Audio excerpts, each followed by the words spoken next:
What's going on, everybody? I'm Sean Pierce Johnson, and welcome to this week's little lesson. Today, it's all about your need for speed. This was actually a question asked by one of you watching these videos. Huge shout out to Larry for his suggestion, and you have the same power to suggest topics for future little lessons. Just leave them in the comment section down below. But he asked me to share a few different ideas on how to build up speed in your picking. Now, I want to caveat this by saying I in no way consider myself to be a shredder at all. Like, I'm terrible at it. I can't do all the fancy stuff that Yngwie, Paul Gilbert, and their ilk do. However, I have used speed to certain effect in some of the things that I've been able to do. And I actually think that building a dexterity for speed picking actually helps in the long run for just mechanical ability on the guitar. So in this video, I want to share with you a few things that I use to approach adding speed into my playing, but how we can interject it into our playing in more musical ways and not just for the means of being super impressive. The first thing I want to show you are two different exercises that I've gleaned from some of my favorite instructional guitar tapes. Paul Gilbert's Intense Rock and John Petrucci's Rock Discipline. First, the Paul Gilbert exercise. This one's a really simple one because it keeps everything fairly contained. Now what we're going to do is we're going to be picking a symmetrical fingering pattern on the 12th, the 14th, and the 15th fret of the B and the high E string. Slowly, it sounds like this.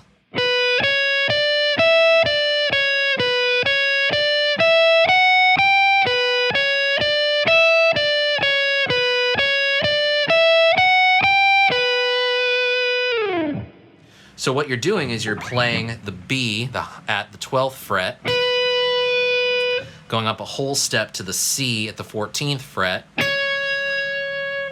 and then to the D at the 15th fret on the B string. Then crossing to the high E string, your first finger at the 12th fret, and then working your way back down that pattern. And then when you get back to that B at the 12th fret, then you're going to start to work your way up.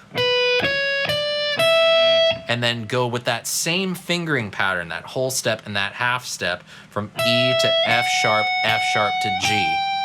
So all together.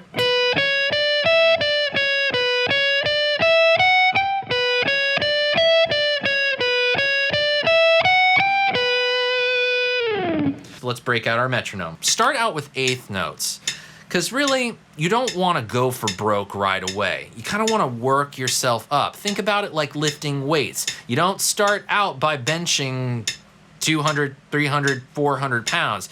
You start light. So let's go ahead. 1 and 2 and 3 and 4 and...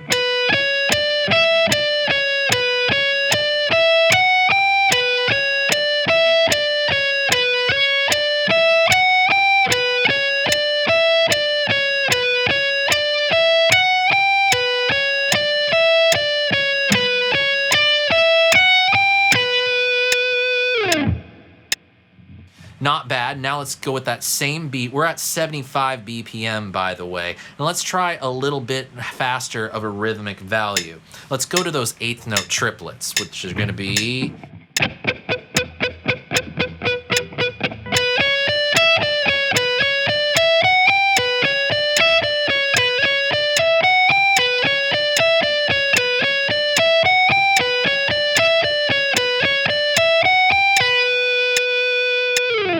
and then work up again. Now 16th notes. 1 E and a 2 E and a 3.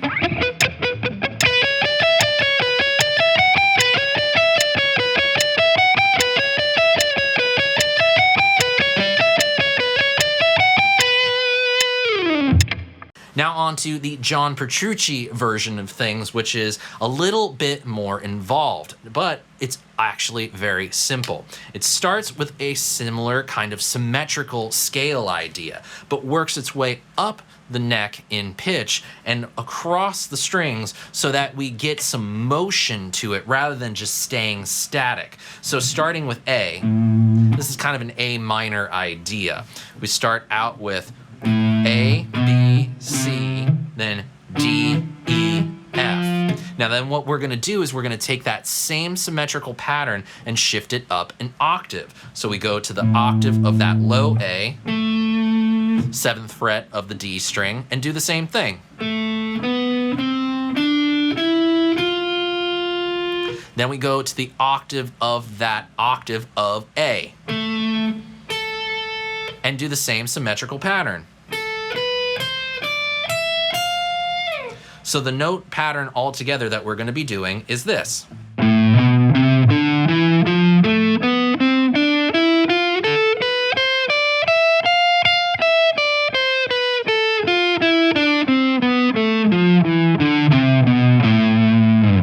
So now let's go back to that metronome at 75. I'm gonna run it once with 8th notes, run it once with 8th note triplets, and then run it with 16th notes at that 75 BPM. You can play along with me if you like, you're more than welcome to.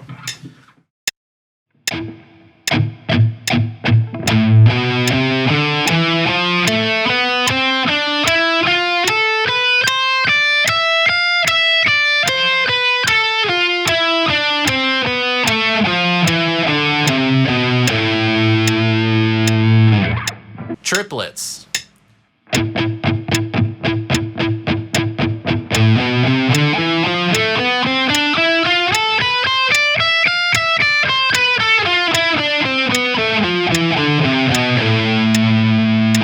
Sixteenth notes.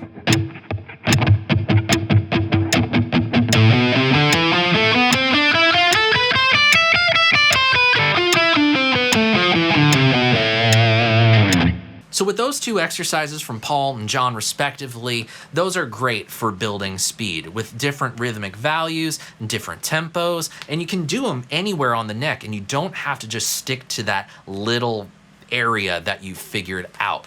But there's something more important to pay attention to, and that's your picking hand. One of the great things about guitar is that there's so many different approaches to all these different techniques that we talk about.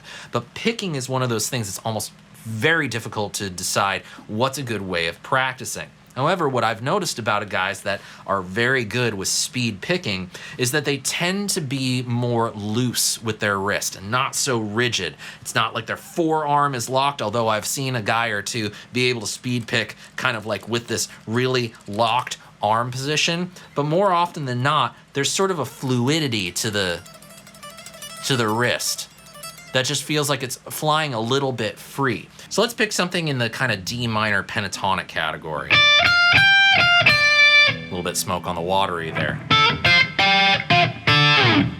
Kidding. All right, so alternate pick it, go slow.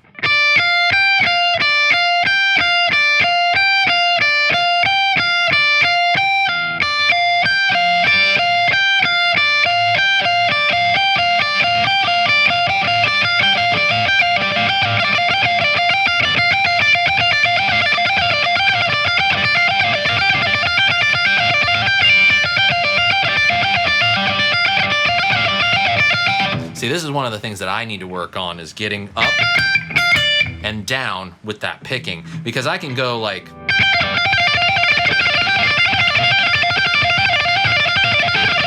all day long, but that's not really what I'm trying to do here. So this is something that I need to practice. Hey, what do you know?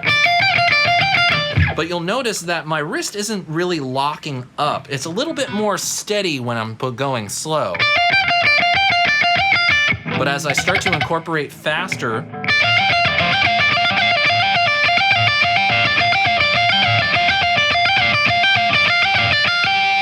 I'm loosening it up a little bit, and it kind of becomes a strum of sorts. So let's take a minute to recap what we talked about today. Speed picking, speed playing, really. Adding in speed definitely adds some excitement to what you do, and there's a few different ways that you can incorporate it. It is important to start at slower tempos with lower rhythmic values. In that same tempo, work up to the higher rhythmic values. Once you feel like you got a really good grip on those things, you can then move on to a higher tempo. And one final thing that I want to leave you with is a simple word of advice. Don't get discouraged.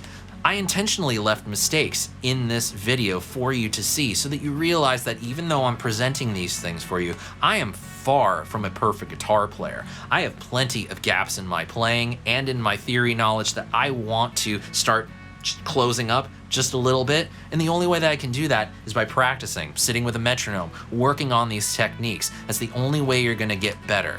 Don't get discouraged. It takes a little bit of time. Devote 10, 20 minutes, and hey, if you're lucky enough, devote a couple hours a week if you can.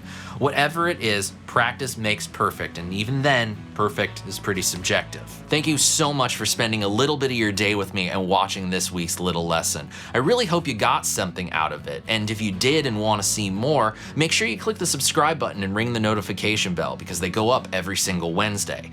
But if you're looking for something that's a bit more intensive, check out my Busy Guitarist Bootcamp at the link in the description box down below. It's gonna be a 10-week live online guitar camp where we expand on this and much more in a series of 1-hour group lessons together. And if you sign up today, you get 50% off the full price. Until we see each other again, my friends, I'm Sean Pierce Johnson, wishing you all watching great tone and happy stomping.